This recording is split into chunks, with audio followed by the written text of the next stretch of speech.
Welcome, everyone. Week 11 of the 2025 Dolphins Make Me Cry podcast.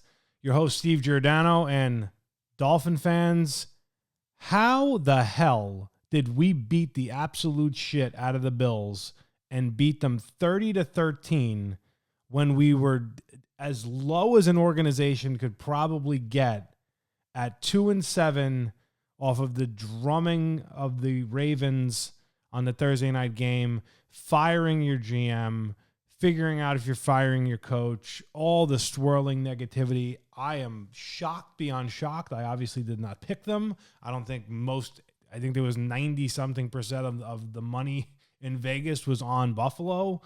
Shocking, crazy, but I'll tell you what, as a season ticket holder and as someone who goes to every single game and has to sit there through a lot of garbage like I did that Thursday night game against Baltimore, that might be just about as sweet as it gets, beating the absolute hell out of Josh Allen.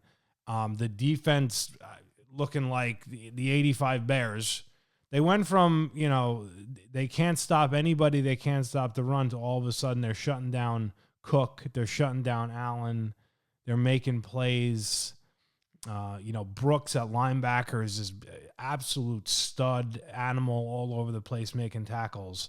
You almost you just don't know what to believe. This team is so just, you have now in the 4 games, you had the low of the low in Cleveland. The Atlanta game, which was amazing, comes out of nowhere. The low of the low of Baltimore, and now this. And the real question is what to make of it. What does it mean? What does it mean for this year? What does it mean long term? And how do we, quantify it? And how do we, the Dolphin fans who sit here and they say, oh, well, look at that schedule. They're going to get to 6-7 and be right in the thick of it. Everybody pump your brakes, okay? Here's where I'm going to start on all of this. If they would have done the things that they did in the Atlanta win and in this Buffalo win, let's say 3 years ago, and it would have been the genesis of the offense. What I mean by that, I don't know. You can go back and watch the old podcast if you want. The run game. Now, what they've done in the run game, and they did it and they started in the Atlanta game, was using, in certain packages, a 6th offensive lineman. And then on top of it, they're getting more production out of the line. Tua was not sacked last week, which is shocking. And a part of that is the run game. Achane, I think, at 178 yards or something like that. They had almost 200 on the ground. That is the formula, Mike McDaniel. If you would have done that, now again, we can't sit here and complain about 2023. And I shouldn't say that because he actually did, in a sense, do that with how good the run game was. But if there would have been building off of that, and what I mean by that is the personnel that they brought in then in last year in 2024, whether it be on the O-line, running backs, getting that production and making that the staple and having patience. See, the thing Mike McDaniel's doing now, and it's crazy because maybe this might be his best coaching, and I say it in this regard. In 2023, and even in parts of 22, obviously, he had, the weapon of Tyreek. There were other weapons on the team. You had Gesicki in 2022. You had, obviously, the cast of characters on offense in 2023. But now when you look at, specifically those 2 games, Atlanta and this Bills game, his coaching to actually have the patience that I feel he has not had in prior years to formulate a game plan around the running game that makes Tua a hell of a lot better than he is, because it's the thing he needs. He is a play action passer, and if you take away play action, the defense knows he's not going sideline routes. They know he's not going crazy deep routes. They also know that he does not have the weapons, because the crazy thing right now from a weapon perspective is you got Waddle and you got Achane. Other than that, you get very little out of Malik Washington. He has his moments, but you get a little out of him. You get nothing out of Nick Westbrook-Akine. You were getting something for a little bit out of Darren Waller, and now he's out, and would probably be eligible to come back after the bye going into the Saints game. But there's no other weapons on offense. You better pray HN doesn't get hurt, but the genesis of the run game and the patience in it and the packages and the line, and obviously, like I said, the line in general playing better, the 6 linemen, the really good blocking from tight ends. That is the genesis to have this offense running the way it's running, where they are limited in weapons. So if you look at 2023, where you had Tyreek was the ultimate weapon, and then you had Waddle was the number 2, and then you really didn't have like a number 3. We've tried for years, and we can't seem to get anybody to be a fairly consistent number 3. Berrios, Cedric Wilson, you can go through the list. This is what this offense needs to be, and you do hope that they can get production out of a Nick Westbrook-Akine or one of these tight ends, and like I said, Waller coming back, but the offense running the ball the way they're running it is highly impressive. My only concern is obviously overexposure of A-Chain, and I think they have to make a concerted effort to get Gordon more involved. I know he got banged up in the Raven game. He played a little bit last week. And Jalen Wright, he had a couple of runs. He had one good run there. I still don't understand why we don't get anybody else from a running back perspective, on the roster or even in the mix. But this is the formula to win with Tua. This is the formula. Run game, play action, keep him clean, keep him protected. And then you had the 2 plays last were kind of his bad interceptions. And it's interesting, when you look at this game, you lose sight of the first drive, of how bad the first drive was. And it was a crazy continuation of how bad the Raven game was, to the point where I think the fans we were all sitting there saying, okay, well, here's the 47-point outburst by the Bills. Because you literally start the game where you have what should have been an offside on the defense turns into a false start on the offense, bad call by the refs. The Dolphins are confused. They take a timeout before the clock ticks, which, again, it goes back to the buffoonery and the boneheadedness. But then that all kind of gets swept under the rug, because obviously the rest of the game was just an absolute, probably one of the best games they've had. And, that and the Falcon game, from a domination perspective of this obviously a very good opponent that you've had in years. So it kind of gets swept under the rug. Okay, is what it is. But I'll tell you, man, they came to play. They came to play for Mike. And again, what does it mean? Now, moving forward to this week, first game in Madrid against the Washington Commanders, who are also 3-7, a team that made the playoffs last year, won that big playoff game with Jaden Daniels as a rookie in Detroit. He's hurt. You have Marcus Mariota, journeyman guy who's never really amounted to anything. Their defense gives up points like a sieve. So again, when you look at on paper, if you want to go off the Dolphins of what they did, and again, you don't know who they are. Are they this team, this and the team that beat the Falcons, or are they the team that put up 6 points in Cleveland? Who knows who's going to come out? But they're playing a defense that's basically lost 4 straight games, giving up losing by over 20, got destroyed by the Lions, have injuries everywhere, have their starting quarterback out. If you look at it, you'd say, okay, based on the momentum in last week, man, the Dolphins should really, kill them. But we just don't know who they are. Very hard to predict who's going to come out. Obviously, neutral site in this, expansion of the game in Madrid. The Dolphins have played horrendously in these 9:30 a.m. I want to shoot myself. Why is it so early games? Because we got to expand the league, and God forbid we have everything in the U.S. But I understand it. I get from a business perspective. The Dolphins, I believe, are 1-5 in international play since 2007.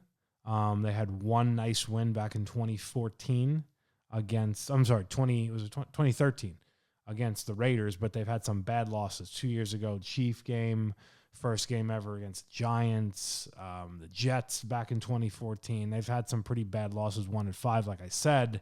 The terrible Jaguar loss that they had in 2021, that was horrendous, losing to a terrible team off of a last-second field goal in a game that you blew. So the Dolphins do not have that on their side as far as international play goes. It's obviously an odd situation. It's an odd week. But what does it mean? They're 3-7. You know, there's so much that comes out with, and we all overreact, myself included. Get rid of the coach, get rid of the quarterback, go for the number one pick, all these things. The first thing I want to say to Dolphin fans, and sometimes I will say, not that I get caught up in it, but you do look and you say, like, hey, would it be better not to say to lose if that was that high? Everybody wants the number one pick to be the savior of your franchise and the reason you go and win 5 Super Bowls. I got news for everybody. If you sit here and root for your team to lose and the Dolphins to lose, to go get a number one pick and roll the dice on a college player, and again, obviously the one that everybody thinks it's going to be is the quarterback, you're sadly mistaken. Because it doesn't matter where you pick, it matters who you pick. You can go down the line of the picks that the Dolphins have made over the years. One of them you're going to see on Sunday, Noah Igbenogany, as a great example of a horrendous corner that you drafted in the second round. And then you can go through second round picks and first round picks, the corners, using example, Xavier Howard. So everybody who's like, oh yeah, you should just, lose the games and blah, blah, blah, you're stupid. Because first of all, like I said, it's not who you pick, or where you pick, it's who you pick. And also, do you want to go out of the season and say, man, 53 guys on this roster absolutely suck and we need to literally blow the whole thing up? Or do we want to say, man, look at how well Kenneth Grant played at the end of the season, which he's really turned it on. Savanaya comes around. These guys that you drafted, some of the free agents, Brooks. You're trying to find building blocks because that's how you will turn around for next year a bad season. And again, do I think the Dolphins are going on a run to make the playoffs? I don't. Do I think they're going to go probably on a little bit of a run here, beat some of the bad teams? Do I think they're going to give you that typical Dolphin flex your muscle? We saw it in 2021 where they won 7 in a row. We saw it last year when they went from 2-6 to 8-6, whatever the number was. We've seen this show before. It usually always gets us to mediocrityville, but at the end of the day, where you're at right now, you're trying to figure out, is McDaniel going to be here next year? And again, here's a newsflash. Tua's not going anywhere, okay? They're not eating 50-something million per year. So all you idiot Dolphin fans who think, oh, Tua's going to get cut at the end of the year and we're going to take $100 million cap hit, you're fucking stupid. So stop saying it because I'm sick of seeing it in the media. He's not going anywhere, okay? That then leads it to McDaniel's going to be here, okay? So when McDaniel is here, most likely, I'm not saying it's 100%, but I'm telling you Tua's going to be here. It's probably going to mean the both of them. And then what does the rest of it all mean, right? Now, you can say that's right, wrong, or indifferent. You can make arguments to me all day long if you want to say Tua from a performance perspective, but you need to understand the money aspect of the NFL. If you think they're taking a $56 million cap hit when they already have dead money coming out of their ass already, you're plain fucking dumb. Okay, I don't know what other way to say it or what other way to tell you. Not happening, okay? Now, does that mean McDaniel's here? We'll see. But what we do know is this. How they play down the stretch is going to be the determining factor. And I will also say this. You're either cleansing it all or you're leaving it together. The piecemeal, no thanks. I will gladly, knowing that I already have the cap issue with Tua, go into next season trying to get some momentum out of the rest of this season to see where they can finish up, knowing where the money's going to stand with him, and continuing another offseason like last year where they continue to build the trenches, which in turn is creating the run game. Okay? I'm not saying that's going to fix all your problems with year 5 of Mike McDaniel, because I think he lacks in many areas. I've said it a million times. But sometimes it's better to know the devil you're with than the devil that you don't know, because we don't know. There's, to me, not a savior quarterback out there. Like all these people that say, oh, get rid of Tua. Well, okay, in addition to the cap hit, please tell me if you're picking 6th, where your quarterback is, because he ain't going to be in the draft. And even if you're picking 1, I don't even think any of these quarterbacks are worth a damn to be my number 1 pick.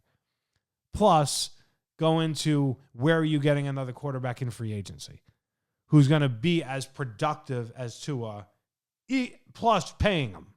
Not going to happen. Backup quarterbacks are backup quarterbacks for a reason. They're journeymen. They'll win you a couple games. They'll do a couple things. There's a handful of them that are going to be above average. But for the most part, you're looking at what you're going to probably see on Sunday, Marcus Mariota. And the reason why he's been on 5 teams or whatever it is. Ain't going to happen, brother. And it's not the smart move. The smart move right now is to finish the season strong, feel good about it, get out of it where we're going to get out of it, figure out what you have on the roster. And you know what? You never know. Maybe, just maybe, you went on a crazy run and you made the playoffs. You never know. But even if you missed it and you stay on the mediocrity merry-go-round, you'll at least walk away saying, okay, I know this piece seems solid for the future and this piece seems solid, and then we can go into an offseason to, refortify.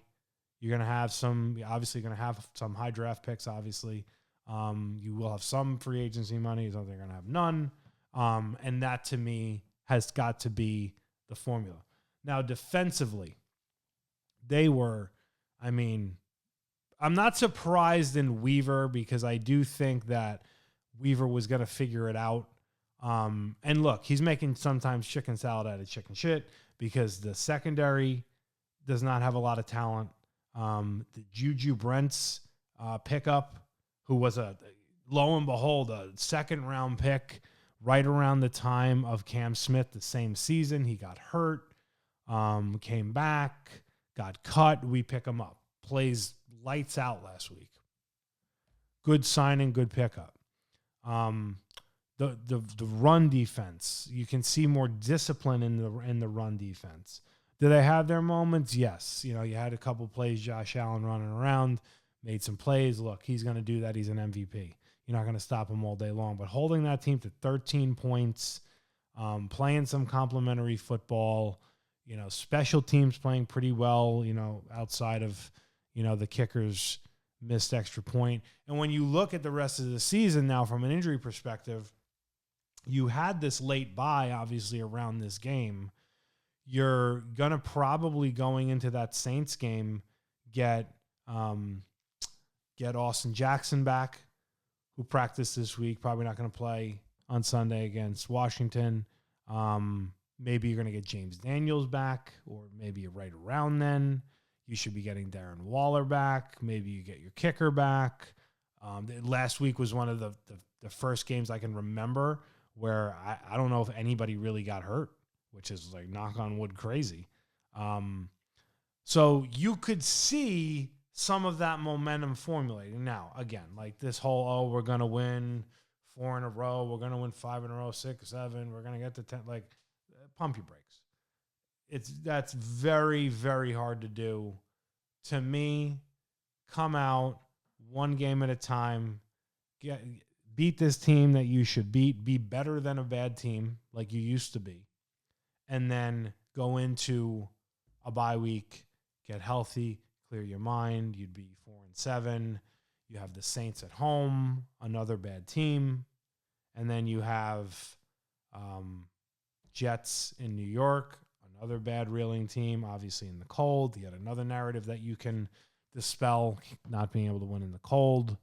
And then that gets you to the Monday night game in Pittsburgh. Now, again, not looking ahead. we're so starved for anything, and then you give us something and we're all running with it. And you never know in this league. I mean, look at Buffalo. They're Super Bowl favorite. I said I think they're going to win the Super Bowl, and now they're 2 games back of the Patriots of all teams that have 9 wins. Insanity. So it goes to show you can turn it around quick. But you got to make the right moves. You got to make the right decisions. Coach, quarterback, trenches, so on and so forth. As for this game, I see good things. I'm going to somehow go back into not that I'm buying in on them, but I'm going to buy in on them in games back like this, because I'm going to go back and say, I think they can go back and be the team that can beat bad teams. Now, are they going to beat them the way they beat them in 2023? No, probably not. But do I think they're going to rise above and hold down a bad team and beat a bad team? I do. But we'll see. There's a lot to this team's success, and I think one of the big issues is offensively. I still think that they are, even though they can be explosive and A-Chain and Waddle and what have you, I do think they're very limited to that, and I do think the minute one of them would get hurt, let's say, I think you're in a bad position. So I do think they have to start thinking outside the box of how do we get other people involved. So, that being said, as we prepare for the first ever game in Madrid, this is Steve Gio's Week 11 Miami Dolphin pick in the league where they play for pay. Dolphins, Commanders. Why can't we just call them the Redskins? How stupid is this? Trump wants to call them the Redskins. We should just call them the Redskins. I'm sure it's going to happen again. And I'll tell you what, if you were a Redskin fan and they threw away that history, I'd be pissed. But I digress. Dolphins, Commanders in Madrid, 9:30 a.m. Eastern time. The Dolphins favored 2.5. Very interesting line. They're definitely not giving the Dolphins a lot of respect yet in the line in Vegas, even coming off of the big blowout victory against Buffalo, 30-13. Commanders, like I said, losing 4 straight games by 20 points or more. Jaden Daniels out, lots of injuries, lots of craziness there. What are my thoughts on this game? I think the Dolphins come out. I think they have a continuation of last week. Run game, crisp play action, Tua, Waddle, Achane. I think defensively they do some things like they did last week. I think they're going to get a few turnovers in this game. I think they're going to play a fairly clean game. It'll be interesting to see, the field on a lot of these international games can be tricky. Sometimes there's like a moisture to it and a wetness to it that can make the track a little bit slick. But I think an over-under on this game, 47.5, I believe. I think the Dolphins are going to come out, play a solid game, and I think they beat the Commanders. I'm going to give you a 27-10.